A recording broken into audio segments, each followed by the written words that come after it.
చేతిలో ఉన్న అధికారాన్ని, ఎలక్షన్ కమిషన్‌ని, తెలుగుదేశం పార్టీ ఏజెంటుల్లాగా పనిచేసే పోలీసులను అందరిని అడ్డపెట్టుకొని, చరిత్రలో ఎప్పటికీ సాధ్యం కాకపోయిన పులివెందుల్లో పార్టీ జెండా ఎగరేయాలి అని చెప్పి భావించిన తెలుగుదేశం పార్టీ పూర్తిగా రిగ్గింగ్ చేసుకొని, అసలు అది ఎన్నిక అయితే అనలేము మనం.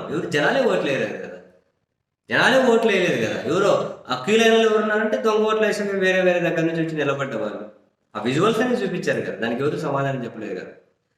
ఆ రిగ్గింగ్ తోటి గెలిచినటువంటి ఇప్పుడు సంబరాలు ఏవైతే ఉన్నాయో, ఇప్పుడు గెలిచాము అని ఇప్పటి సంబరాలు, అవి ఎక్కువ కాలం నిలిచే అవకాశం లేదా? పులివెందుల ఒంటిమిట్ట జెడ్పీటీసీ రద్దయ్యే అవకాశాలు కనిపిస్తూ ఉన్నాయా? న్యాయస్థానాల్లో అదే జరగవచ్చా? ఈ చర్చ బయలుదేరింది. కారణం పులివెందుల ఒంటిమిట్ట నుంచి వైసీపీ అభ్యర్థులుగా పోటీ చేసినటువంటి వాళ్ళు హైకోర్టులో పిటిషన్ వేశారు. ఎన్నికలు ప్రజాస్వామ్యబద్ధంగా జరగల, ఏజెంట్లు లేరు, మొత్తం దాడులు, మరణాయుధాలు పట్టుకొని తెలుగుదేశం పార్టీ వాళ్ళు ఎవరిని ఓటు వేయలేదు. దానికి సంబంధించిన ఆధారాలు మీకు ఇచ్చాం. మీరు కావాలంటే వీడియో ఫుటేజ్ తెప్పించండి, ఎవరెవరు దొంగ వేట్లు వేశారో చూపించాం, ఎవ్రీథింగ్.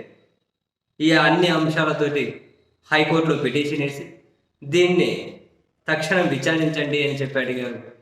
దాని మీద ఈరోజు విచారణ జరుగుతుంది. బట్ హైకోర్టు ఎలాంటి నిర్ణయం వెలువరిస్తారు? నిర్ణయం ఈరోజు రాకపోయినా హైకోర్టు ఏ విధంగా ముందుకెళ్తుంది, దీన్ని ఏ విధంగా ముందుకు తీసుకెళ్తుంది అనేది ఇంట్రెస్టింగ్.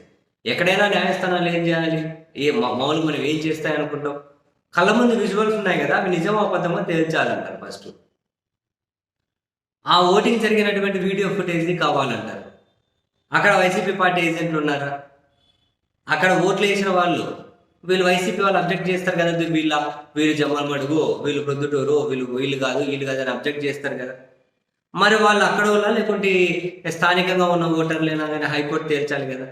ఇవన్నీ బయటపడితే కలెక్టర్ సమక్షంలోనే కలెక్టర్ జేబులో చేపెట్టుకుని నిలబడి పక్కనే గంగోట్లు ఎత్తూ ఉంటే జగన్మోహన్ గారు నిన్న పాయింట్అవుట్ చేసిన తర్వాత కలెక్టర్ ట్వీట్గా డిలీట్ చేస్తున్నారు కదా. మరి ఇన్ని ఆధారాలు ఉన్నాయి. వైసీపీ ఏజెంట్ లేరు, ఏజెంట్లను రానియలేదు, పోలింగ్ బూత్లలో కొట్టారు. డైరెక్ట్గా మినిస్టర్ నిర్ణయాల్లో కూడా, ఎందుకంటే ఆయన ఓటర్ కాదు కాబట్టి మినిస్టర్ నేరుగా పోలింగ్ బూత్లోకి వెళ్ళారు. మినిస్టర్ ముందే వైసీపీ దండ కొట్టారు, మరణాయుధాలు పెట్టుకున్నారు, ఎక్కడ అన్ని ఉల్లంఘించారు. పోలీసుల ముందే గుంపులు వెళ్ళి రిగ్గింగ్ చేశారు. జనాలు ఓట్లు వేయలేదు అని చెప్పి నిరసనలు వ్యక్తం చేశారు, ఆందోళన చేశారు. వైసీపీ ఓటర్ను బహిష్కరించింది. ఇన్నున్నాయిగా. మరి ఈ ఇద్దరు ఏ గ్రౌండ్ తీసుకున్నా హైకోర్టు ఒక సంచలనమైన నిర్ణయాన్ని వెలువరించాల్సి ఉంటుంది. ఇటువైపు వాళ్ళు దాన్ని ఎట్లా సమర్థించుకుంటారో ఏమో. అక్కడికైనా ఏమైనా కాకమ్మ కథలు చెబితే ఆ కాకమ్మ కథలు ఏమైనా కనుక జ్యుడిషియరీని నమ్మించగలుగుతారా? సాధ్యమా? ఇంట్రెస్టింగ్. ఏమో మరి, నాకైతే ఆ సంకేతాలు కొడుతూ ఉన్నాయి, ఆ రెండు రద్దు అయిపోతాయేమో అని. ఎందుకంటే వ్యవస్థను రవ్వంతైనా నమ్మాలి కదా. సో ఆ నమ్మకంతో చెబుతూ ఉన్నా. కాదు కూడదంటే ఫైనల్గా ఏం జరుగుతుందో చూద్దాం.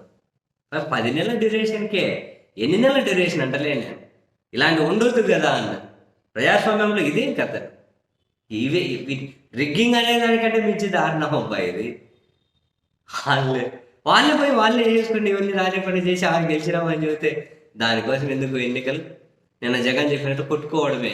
ఒక్కొక్క గుంపు కొట్టుకోవాలి, ఏ గుంపు వాళ్ళు గెలిస్తే ఆ గుంపు నాయకుడిని చేయాల్సి ఉంటుంది. ఇంకా ప్రజాప్రతినిధి ఇటువంటి ప్రమాదాలను హైకోర్టు నిలవరించాలి అంటున్నా. నిలవరిస్తారని చెప్పి ఆశ ఉంది. చూద్దాం ఏ గ్రౌండ్స్ మీద విచారణ జరుపుతారు అన్నది ఇంపార్టెంట్. ఏ గ్రౌండ్స్ మీద విచారణ జరుపుతారు అని.